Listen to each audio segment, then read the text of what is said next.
मुलांनो, आपण लास्ट पिरियडला शब्दांचा खेळ हा हेलन केलर यांचा पाठ सुरू केला होता की त्या सुरुवातीच्या पाठामध्ये आपण पाहिलं, सुरुवातीच्या भागामध्ये आपण पाहिलं होतं की कशाप्रकारे हेलन केलर यांच्या आयुष्यामध्ये नवीन काहीतरी घडणार होतं. आणि नवीन काहीतरी घडणार होतं म्हणजेच त्यांना शिकवण्यासाठी त्यांना एक बाई येणार होत्या. बाई म्हणजेच काय, टीचर. आणि त्यांचं बाईंचं नाव होतं ॲनी सुलिवन. काय नाव होतं बाईंचं? Any Sullivan. आणि ज्यावेळी त्या येतात, आल्यानंतर शिकायला लागल्यानंतर त्यांच्या आयुष्यामध्ये, त्यांच्या विचार करण्यामध्ये किस किस प्रकार से फ़र्क होता है, ये जो है हम आगे के पार्ट में आज देखने वाले हैं. लास्ट हमने लाइन देखा था, देखो, नेमका त्याच हव्याशा क्षणी प्रेमाच्या प्रकाशात मी न्हावून निघाले. कभी कभी लाईनचा अर्थसुद्धा आपल्याला विचारला जातो स्वमत के लिए. तो त्याच क्षणी हव्याशा नेमक्या मतलब उसी वक्त, मतलब जिस वक्त हमें किसी के मदद की तलाश होती है, हम चाहते हैं कि हम किसी के साथ बात करें, अपनी मन की बात बोले, या हमें कोई सहारा दे, हमसे कोई पूछे, अगर उसी वक्त अगर वो व्यक्ति हमारे साथ बात करता है तभी उसे कहा जाता है कि त्याच क्षणी प्रेमाच्या प्रकाशात मी न्हावून निघाले. मतलब सही समय पर हेलन केलर को एक शिक्षक, एक मार्गदर्शक के रूप में एनी सुलिवन उनके जीवन में आ चुकी थी. चला तर पुढे पाहूया की एनी सुलिवन आल्यानंतर हेलन केलर यांच्या जीवनामध्ये कोणकोणते बदल जे आहेत ते झालेले आहेत. माझ्याजवळ कुणीतरी येतंयस मला जाणवलं. जैसे मैंने कहा था लास्ट टाइम ही की ज्यावेळी एखाद्या माणसाला दिसत नसतं त्यावेळी त्याचा सिक्स सेन्स जो असतो उसके पास और एक दूसरी एक सेन्स रहता है. आपण 5 इंद्रिय आपले असतात, तर त्या 5 इंद्रियापेक्षाही त्याच्याकडे एक सिक्स सेन्स असतो की ज्याच्यामुळे त्याला कळतं की आपल्या आसपास कोण आहे. तर त्यामुळे हेलन केलर यांनासुद्धा जाणवलं की तिच्याजवळ कोणीतरी येतं आहे. आईच आहे असं समजून मी हात पुढे केला आणि सवयीच्या प्रमाणे, सवयी यानी क्या, आदत के अनुसार हेलन केलरला असं वाटलं की ती कोण आहे, माझी आईच आहे. आणि आईच समजून, मतलब अपनी माँ है ऐसा समझकर हेलन केलर ने अपना हाथ जो है वो आगे किया. हाताचा समानार्थी शब्द आहे हस्त, कर, बाहू, भुजा. आईचा समानार्थी शब्द आहे आई, माता, माऊली, जननी. तर दुसऱ्याच कोणीतरी माझा हात हातात घेतला आणि मला उचलून कडेवर घेतलं. स्पर्शसुद्धा ओळखतात चांगल्या प्रकारे. जैसे की मैंने कहा की सिक्स सेन्स खूप पॉवरफुल असतो अशा लोकांचा.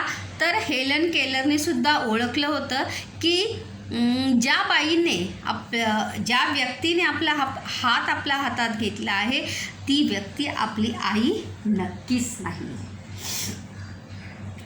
आणि कडेवर उचलून घेतलं. कडेवर उचलून घेते म्हणजे गोद में लेना. कडेवर उचलून घेणे म्हणजे उचलून घेणे गोद में.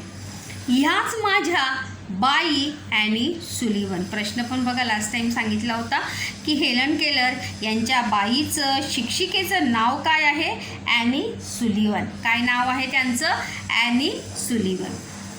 त्या मला शिकवायला आल्या होत्या.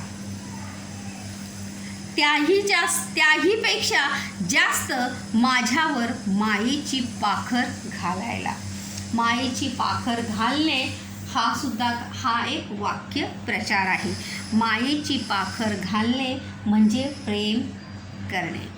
म्हणजे शिकवण्यापेक्षाही एका शरीराने अधू असणाऱ्या, म्हणजे शारीरिक व्यंग असणाऱ्या, जिसे हम अभी अपंग हा शब्द जो आहे आपण यूज करत नाही. कोणता शब्द वापरतो आपण, दिव्यांग. कोणता शब्द वापरतो, दिव्यांग. तर हेलन केलर ह्या दिव्यांग होत्या, परंतु जरी त्या ॲनी सुलिव्हन त्यांना शिकवायला आल्या होत्या तरीसुद्धा त्याहीपेक्षा सर्वात महत्त्वाचं होतं त्यांच्या आयुष्यामध्ये त्या मायेची म्हणजेच प्रेमाची पाखर घालायला आल्या होत्या. प्रेम करायला म्हणजे प्रेमाने शिकवायला तर आल्याच होत्या, पण प्रेमाने शिकवायला त्या आल्या होत्या. मायेची पाखर घालणे म्हणजे प्रेम करणे. उद्गारवाचक चिन्ह आहे बघा इथे. दुसऱ्या दिवशी सकाळीच बाई मला आपल्या खोलीत घेऊन गेल्या. और दूसरे दिन एनी सुलिवन जो है वो हेलन केलर को अपने कमरे में लेकर जाते हैं. त्यांनी मला एक बाहुली दिली. बाहुली म्हणजे गुडिया, डॉल. आणि बाहुली हे एक वचन आहे आणि बाहुलीचं अनेक वचन काय होणार आहे? बाहुल्या. काय होणार आहे अनेक वचन याचं? बाहुल्या. प्रश्न पण आहे की ज्यावेळी हेलन केलर ॲनी सुलिव्हन यांच्या खोलीमध्ये गेली त्यावेळी ॲनी सुलिव्हन यांना काय दिली होती? बाहुली दिली होती. काय दिलेली? बाहुली. शिकवणाऱ्या बाईचे नाव काय? Any Sullivan. सर्वात आधी दिलेली गोष्ट कोणती? एक बाहुली. पार्किन्स इन्स्टिट्यूटमधल्या अंध मुलांनी माझ्यासाठी ही भेट पाठवली होती. आणि ती भेट बाहुली कोणी पाठवली होती बघा? बाहुली देणारे कोण? पार्किंग इन्स्टिट्यूटमधल्या अंध मुलांनी ती बनवली होती. आणि हेलन केलर यांच्यासाठी ती भेट पाठवली होती. भेट म्हणजे काय? भेट या शब्दाचे दोन अर्थ आहे. एक भेट या शब्दाचा अर्थ आहे मिलना आणि दुसऱ्या भेट या शब्दाचा अर्थ आहे उपहार, गिफ्ट. तो ॲज अ गिफ्ट के तौर पे त्या अंधशाळेतल्या मुलांनी पार्किंग इन्स्टिट्यूटमधल्या प्रश्न पण आहे बघा. बाहुली देणारे कोण? पार्किंग इन्स्टिट्यूटमधली अंध मुले. बाहुली लारा ब्रिजमननं सजवली होती. आणि बाहुली सजवणारे कोण? लारा ब्रिजमन. प्रश्नांची उत्तरं लक्षात ठेवा म्हणून तुम्हाला पॅसेज जो आहे, उत्तरं जी आहेत ती जराही शोधता येत नाही. काही उत्तरं लिहिता. प्रश्न बघा, कधी प्रश्नाचं उत्तर जे आहे आधी असतं, नंतर असतं, मध्ये असतं, पाठी असतं, पुढे असतं. तुम्ही फक्त प्रश्नाची लाईन बघता आणि प्रश्नाची लाईनच ही प्रश्नाचं उत्तर होऊ शकते का? नाही. तो प्रश्न नीट समजून नंतर त्याचं उत्तर जे आहे ते शोधून लिहायचं असतं. तर बाहुली कोणी सजवली होती? लारा ब्रिजमननं. कोणी सजवली होती? लारा ब्रिजमननं. सजवणे मतलब उसको सजाना, अच्छे से तयार करना. तुम्ही सर्वांनी बाहुल्यांचा खेळ खेळलेला असेल. बाहुलीला बघा आपण कशा प्रकारे सजवतो, नवीन कपडे शिवतो, तिचा मेकअप करतो, तशा प्रकारे त्याला म्हणतात सजवणे. अर्थात हे सगळं मला कालांतरानं कळलं. कालांतराने म्हणजे काही दिवसानंतर. ये सब बातें जो है हेलन केलर को कुछ दिनों के बाद मालूम हुए की बाहुली कोणी दिली आहे? पार्किंग इन्स्टिट्यूटमधल्या अंध मुलांनी दिलेली आहे. आणि बाहुलीला कोणी सजवलं होतं? लारा ब्रिजमननं सजवलं होतं. थोडा वेळ मी या बाहुलीशी खेळल्यावर बाईंनी बोटांनी हळूच माझ्या हातावर अक्षरं जुळवली. DOLL. आणि लहान मुलगीच हेलन केलर ज्याप्रमाणे कोणतीही खेळण्याची वस्तू आल्यानंतर आपल्याला सर्वात आधी मनामध्ये विचार कोणता येतो? की खेळण्याचं. हे एक काय आहे? खेळणं. तर बाहुलीसुद्धा ही काय आहे? खेळण्याची एक वस्तू आहे. त्यामुळे हेलन केलरसुद्धा थोडा वेळ या बाहुलीशी काय झाली? खेळायला लागली. आणि त्यानंतर खेळल्यानंतर बाई म्हणजे कोण? Any Sullivan. काय नाव आहे त्यांचं? Any Sullivan. ज्या आहेत ॲनी मॅन्सफिल्ड सुलिव्हन ज्या आहेत त्यांनी बोटांनी हळूच, कशाने लिहिलं त्यांनी? हातावर तिच्या बोटांनी लिहिलं. कशाने लिहिलं? बोटांनी. कारण की अंध आणि बहिरे जी माणसं असतात ती स्पर्शाची भाषा जी आहे ती सर्वात जास्त काय करतात, कॅच करतात, लवकरात लवकर समजतात, क्योंकि उनके घर में उसी माहौल में ज़्यादातर उनके साथ क्या की जाती है, बात की जाती है. परंतु शिकवण्यासाठी जर आपल्याला शिकायचं असेल तर और टेक्निक का यूज करना पड़ता है. तो इसीलिए हळूच माझ्या हातावर अक्षरं जुळवली. डॉल, इंग्लिशमध्ये डॉलचं स्पेलिंग लिहिलं त्यांनी DOLL. हा बोटांचा खेळ मला फार आवडला. कभी कभी देखो आप भी गमती से आपण गंमत म्हणून असा खेळ खेळतो की बघ मी बोटाने लिहिते, तू ओळख कोणतं स्पेलिंग आहे की कोणता शब्द आहे. तर त्याचप्रमाणे हेलन केलरसुद्धा म्हणतात की हा बोटांचा खेळ मला काय झाला होता, फार आवडला होता. म्हणजे शिकण्यापेक्षाही, म्हणजे म्हणतात ना की खेळातून शिक्षण, हसत खेळत शिक्षण. तर ॲनी सुलिव्हनने सुद्धा हेलन केलर यांना हसत खेळत मजेत शिक्षण द्यायला काय केली होती, सुरुवात केली होती. आणि तिच्याकडे जी वस्तू होती हेलन केलरकडे काय होती, बाहुली. आणि बाहुलीला इंग्लिशमध्ये काय म्हणतात, डॉल. तर डॉलचं स्पेलिंग जे आहे DOLL हा शब्द जो आहे तो बाईंनी तिच्या हातावर लिहिला. आणि हेलन केलरला सुद्धा ही पद्धत म्हणा किंवा ये तरीका जो है उसे बहुत ज़्यादा पसंद आया. मीही बाईप्रमाणे बोट फिरवू लागले. आणि ज्याप्रमाणे बाईंनी असं लिहिलं की DOLL त्याप्रमाणे हेलन केलरसुद्धा अपने हाथ पर उंगलियों के माध्यम से, जैसे टीचर ने, अभी हेलन केलर को दिखाई देता था क्या, नहीं, लेकिन उन्होंने याद रखा था हेलन केलर ने की कशा प्रकारे बाईंनी आपली बोटं जी आहेत आपल्या हातावर फिरवली आहेत. किस प्रकार से एनी सुलिवन यानी उनके टीचर ने किस प्रकार से अपने हाथों पर उंगलियों के माध्यम से डॉल ये शब्द जो है किस प्रकार से लिखा है. शेवटी जेव्हा एकदा ती अक्षरं बरोबर काढली तेव्हा बाल सुलभ आनंद आणि अभिमानानं फुलून आले. प्रश्न पण आहे बघा की हेलन केलर कशाने फुलून आली, कशाने फुलून आली, बाल सुलभ आनंद आणि अभिमान. बाल सुलभ आनंद यानी क्या, छोटे बच्चों को देखो छोटी छोटी चीज़ों में भी बहुत ज़्यादा क्या मिलती है, खुशियाँ मिलती है. और वो चीज़ अगर उन्हें जल्दी से आ जाती है, जल्दी से वो सीख जाते हैं, तर त्याला त्या गोष्टीचा काय होतो, आनंद होतो. और जब तक उन्हें अपने हाथ से DOLL ये शब्द, ये अक्षर जब तक उन्हें जोड़ने नहीं आया तब तक उन्होंने क्या किया, ट्राई. इंग्लिश में कहावत भी है देखो, try end try when will you not succeed. प्रयास जब तक करना चाहिए तब तक हमें सफलता मिलती नहीं. तो उसी प्रकार से बाल सुलभ आनंद, बाल सुलभ म्हणजे लहान मुलांना जसा आनंद होतो तसा आनंद हेलन केलर यांना झाला होता. आणि त्याचबरोबर अभिमानानं फुलून आली. उनकी छाती जो है गर्व से, उनके चेहरे पे अभिमान इस बात का कि एक झटके में, मतलब कुछ समय में मैंने एक वर्ड्स जो है वो सीखा था. तर प्रश्नसुद्धा आहे बघा, हेलन केलर यांनी शिकलेला पहिला इंग्रजी शब्द कोणता. तर कोणता इंग्रजी शब्द शिकल्या होत्या हेलन केलर पहिला, डॉल. कोणता शब्द शिकलेला त्या, डॉल.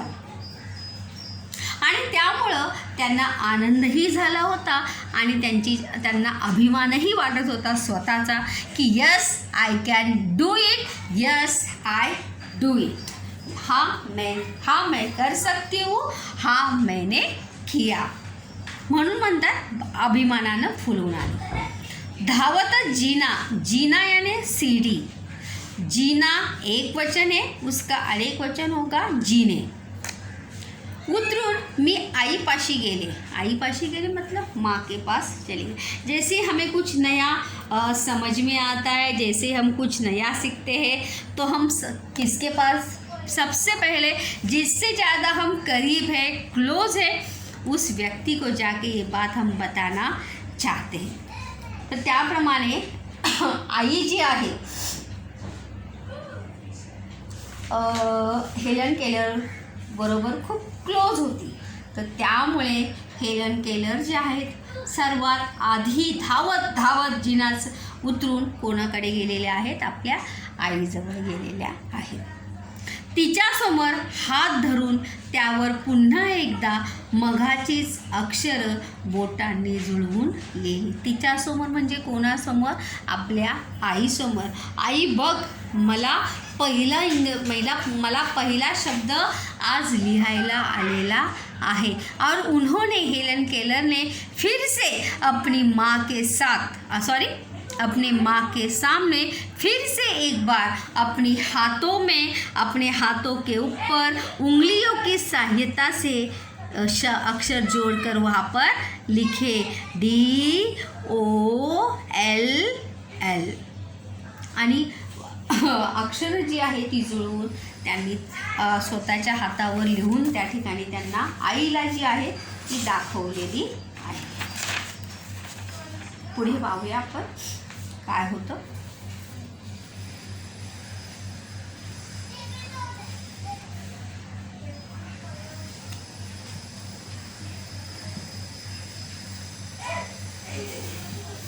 मी एक शब्द जुळवत होते हे काही मला त्यावेळी माहीत नव्हतं।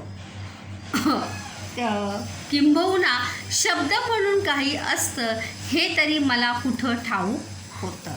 मतलब एनी सुलिवन ने उन्हें एक शब्द सिखाया है, ये भी उन्हें पता नहीं था। मतलब उन्होंने कुछ नया सीखा है आज, यही बात बताने वो अपने माँ के पास गए थे।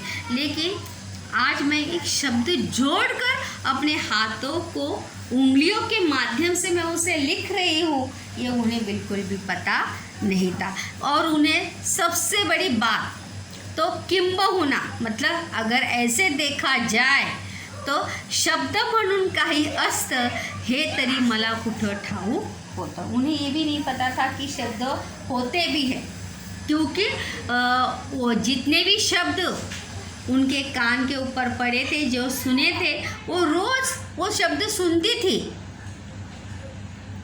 मतलब जेवण, भाजी, आई, बाबा, दादा, भाऊ, पानी, या ये सभी शब्द जो है उसने सुने ज़रूर थे, लेकिन इन्हें शब्द कहते हैं, इन्हें कैसे लिखा जाता है, इसका अनुभव जो है उसे आज पहली बार हुआ था। प्रश्नचिन्ह आहे बघा इथे। मी फक्त बोटांनी बाईचं अनुकरण करत होते। अनुकरण करणे म्हणजे काय, हा सुद्धा एक वाक्यप्रचार आहे। अनुकरण करणे, कित्ता गिरवणे, टू फॉलो, कित्ता गिरवणे। त्याचप्रमाणे हेलन केलर सुद्धा बाईंनी सांगितल्याप्रमाणे करत होते। नंतरच्या दिवसात मी ह्याच पद्धतीनं पिन, हॅट, कप असे कितीतरी शब्द आणि बसणं, उभं राहणं, चालणं अशी थोडी क्रियापदही शिकले। बरेच दिवस बाईबरोबर राहून प्रत्येक वस्तूला काहीतरी नाव असतं हे माझ्या लक्षात आलं। और एनी सुलिवन के संपर्क में आने के बाद पहली बार हेलन केलर को पता चला की ही काय आहेत, वस्तूंची नावं आहेत आणि प्रत्येक वस्तूला काहीतरी काय असतं, नाव असतं। कोणते शब्द शिकले, प्रश्न सुद्धा आहे बघा। काही शब्द शिकले, कोणते म्हणजे शिकलेले शब्द आहे। बादा डॉल हा शब्द या ठिकाणी येणार नाही आहे बघा। कोणता शब्द, पिन, हॅट आणि कप, ही काय आहे, नावं आहेत, नाम, इट्स अ नाउन। ही नावं तिने शिकलेली आहेत। आणि नंतर क्रियापद, बसणं, उभं राहणं आणि चालणं। अशी थोडी क्रियापदही शिकले. म्हणजे काही नामं शिकली तर काही काय शिकली, क्रियापदही शिकली. बरेच दिवस बाईंबरोबर राहून और बहुत देर अपने टीचर के साथ रहने के बाद प्रत्येक वस्तूला काहीतरी नाव असतं हे माझ्या लक्षात आलं. और उनके साथ रहते रहते हेलन केलरला ही गोष्ट कळून चुकली की आजपर्यंत मला माहीत नव्हतं, ती गोष्ट मला कळली. म्हणजे काय की प्रत्येक वस्तूला काय असतं, काहीतरी नाव असतं. बिन नावाची कोणतीही वस्तू जी आहे ती नसते.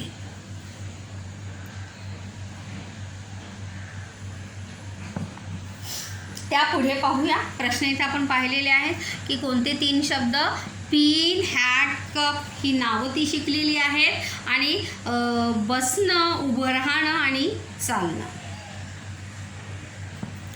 एक दिवस मी माझ्या नव्या बाहुलीशी खेळत असताना माझी जुनी चिंध्या झालेली बाहुली माझ्या मांडीवर ठेवून पुन्हा हातावर लिहिलं DOLL.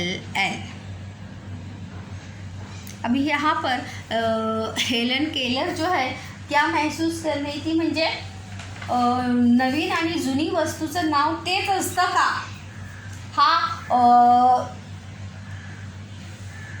आपण म्हणू शकतो की म्हणजे तिच्या मनामध्ये जो विचार चालला होता तो विचार हेलन केलर जो आहे तो पुन्हा एकदा पाहण्याचा प्रयत्न करत होती. म्हणजे नवीन आणि जुनी वस्तू. बाहुलीची विशेषता काय बघा, ती जुनी आणि चिंध्या झालेली. पुराने ज़माने में को गुड़िया, जैसे अभी हम गुड़िया अलग अलग प्रकार की डॉल्स देखते हैं, बार्बी डॉल्स, ये डॉल्स, बोलने वाली, गाने वाली, लेकिन ऐसे नहीं थे. अगर आप में से भी बहुत सारे लोगों ने गांव में देखा होगा कि चिंध्या यानी क्या, पुरानी जो कपड़े होते फटे पुराने, उस फटे पुराने कपड़ों के माध्यम से क्या बनाई जाती थी, गुड़िया बनाई जाती थी. क्या बनाई जाती थी, गुड़िया बनाई जाती थी और उससे खेलते थे लड़कियाँ. तर नवीन बाहुली आणि जुनी बाहुली या दोघींनाही काय म्हणतात, डॉल. म्हणजे दोन्ही बाहुल्यांना शब्द एकच, उद्गारवाचक चिन्ह. मतलब उसके मन में ये सवाल आया की माझी नवीन बाहुलीला सुद्धा काय म्हणतात, डॉलच म्हणतात आणि जुन्या बाहुलीला सुद्धा काय म्हणतात, डॉलच म्हणतात. त्याआधी मग वॉटर म्हणजे तर मी हट्टानं म्हणायची, खानाखुना करतच नाही. खानाखुना करणे म्हणजे इशारा करणे. वाक्यप्रचार आहे हा, खानाखुना करणे, इशारा करणे. माझा हा गोंधळ बघून त्यांचा हिरमोड झाला. हिरमोड होणे, निराश होणे, हा सुद्धा काय आहे, वाक्यप्रचार आहे. हिरमोड होणे, निराश होणे. आणि त्यांनी तो विषय तेवढ्यावरच ठेवला. मग आणि वॉटर. मग यानी क्या, पानी का जो जग होता है जिसे हम पाणी लेते त्याला काय म्हणतात, मग. आणि वॉटर म्हणजे वॉटर आहे, पाणी. पुन्हा कधीतरी तान मान बघून हे शब्द शिकवावेत असे त्यांनी ठरवलं असावं.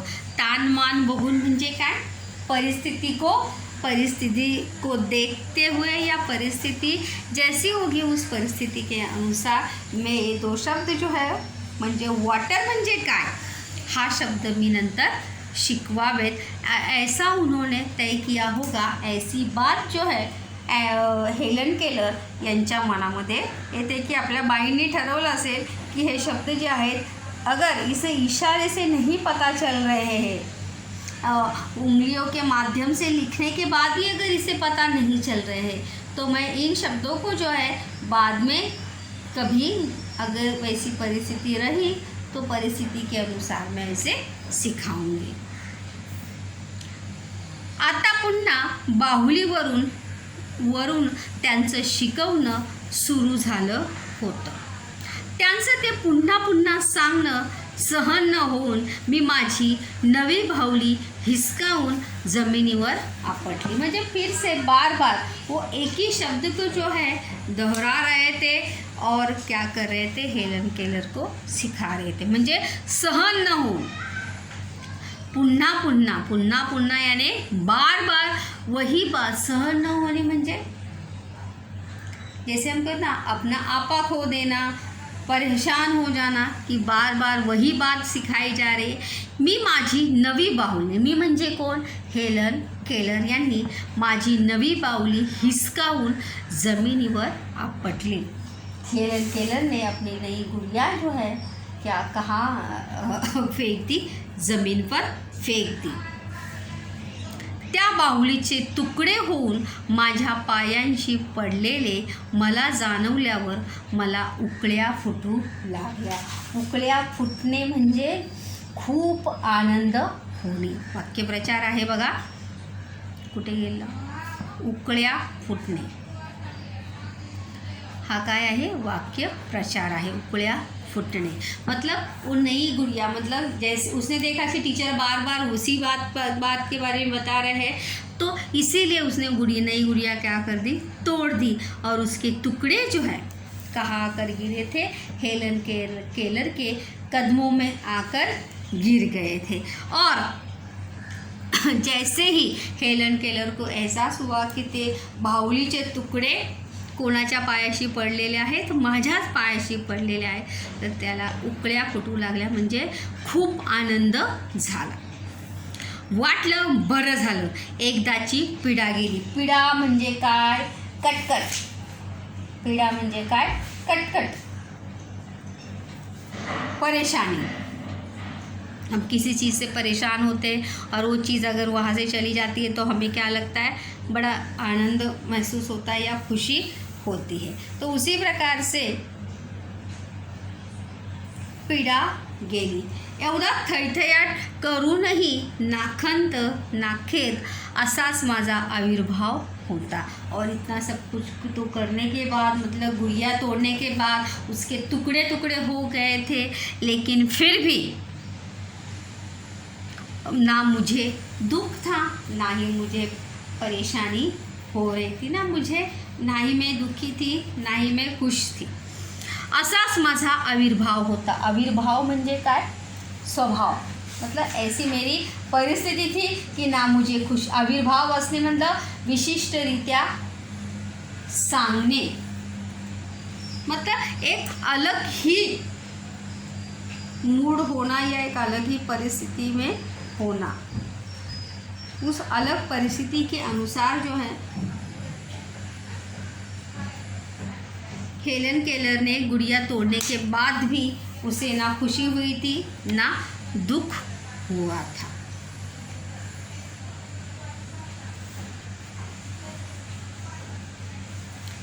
तर या ठिकाणी सोमदाचा प्रश्न बघा मुलांनो. सोमदाचा प्रश्न आहे, तुमच्या मते दिव्यांग मुलांना भाषा शिक्षणात येणारे अडथळे लिहा. मतलब आपके अनुसार दिव्यांग मतलब अभी मैंने बताया कि जे शारीरिक दृष्ट्या व्यंग आहे यांना, अशा मुलांना शिकताना, भाषा शिकताना कोणकोणत्या अडचणी येतात. त्यानंतर दुसरा एक सोमदाचा प्रश्न बघा, की तुमचा असा एखादा शिकण्याचा अनुभव, म्हणजे हम में से ऐसे बहुत सारे लोग होते हैं कि जिनको पहली बार में कोई चीज़ जो है उस पढ़ाई की सीखते सीखते वो आती नहीं, उसे सीखने में बहुत ज़्यादा टाइम लगता है. फिर ज़्यादा वो कोई मैथ्स का सवाल हो सकता है, मैथ्स की कोई पद्धति हो सकती है, कोई समीकरण हो सकता है, कोई ग्रामर हो सकता है, या कोई भी ऐसी घटना हो, त्याचा अनुभव जो आहे तो तुम्ही तुमच्या शब्दात लिहा. तर अशा प्रकारे हेलन केलर कशा प्रकारे परिस्थितीवर मात करून दिव्यांग असतानाही कशा प्रकारे शिक्षण घेत होती हे आपण आजच्या भागामध्ये पाहिलं. तिने कोणते शब्द, पहिला शब्द तिने डॉल शिकलेला आहे, नंतर तिने हॅट, पिन, हॅट, कप हे नामक शब्द शिकलेली आहेत. बसणे, उभे राहणे, चालणे ही क्रियापद्धती सुद्धा ती शिकलेली आहे. त्यानंतर तुम्हाला तुमचा एखादा असा कोणी दिव्यांग मित्र किंवा मैत्रीण आहे का? तुम्ही त्याला कोणती आणि कशा प्रकारे मदत केली आहे ते तुम्ही तुमच्या शब्दात स्पष्ट करा.